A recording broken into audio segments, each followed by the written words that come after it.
ഹോസ്പിറ്റലിലേക്കുള്ള യാത്രക്കിടയിൽ ഗംഗാധരൻ മാലതിയോടായി പറയുന്നു, എനിക്ക് ചില സംശയങ്ങളെല്ലാം ഉണ്ട്. എനിക്കും ചില കാര്യങ്ങൾ പറയാനുണ്ടെന്ന് ഇത് കേൾക്കെ മാലതിയും പറയുന്നു. നിനക്ക് എന്താണ് പറയാനുള്ളതെന്ന് ഗംഗാധരൻ ചോദിക്കുമ്പോൾ അത് അലീനെ പറ്റിയാണെന്നാണ് മാലതി പറയുന്നത്. അലീന താമസിച്ചിരുന്ന ഓർഫനേജിലെ ഡയറക്ടറായിട്ടിരുന്ന ബ്രിജിത്ത മമ്മിയെ എങ്ങനെ നമ്മളുടെ അച്ഛൻ അറിയാമായിരുന്നു?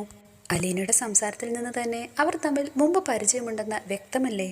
അങ്ങനെ ആലോചിച്ചു നോക്കുകയാണെങ്കിൽ പണ്ട് ഉപേക്ഷിച്ച വൈജയന്തിയുടെ മകൾ തന്നെയാണോ അലീന എന്നാണ് ഇപ്പോൾ ഗംഗാധരൻ മാലതിയോട് പറയുന്നത്. ഹോസ്പിറ്റലിൽ ചെന്ന് വൈജയന്തിയുമായി സംസാരിച്ച ശേഷം മാലതി ഗംഗാധരനോടായി പറയുന്നു, ഇതിൽ നിന്നൊക്കെ ഒന്ന് രക്ഷപ്പെടാനായിട്ട് എന്താണൊരു പരിഹാരം?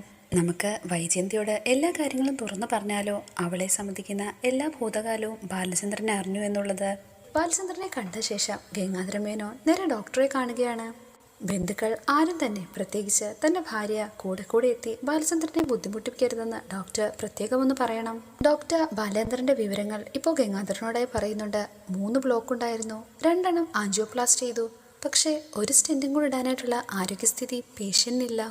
ബാലചന്ദ്ര മേനോനെ നന്നായിട്ട് അലട്ടിയ എന്തോ പ്രശ്നമുണ്ടായിട്ടുണ്ട്. അല്ലാതെ ഇങ്ങനൊരവസ്ഥ ഒരിക്കലും അയാൾക്ക് വരേണ്ടതല്ലെന്ന് ഡോക്ടർ പറയുന്നു.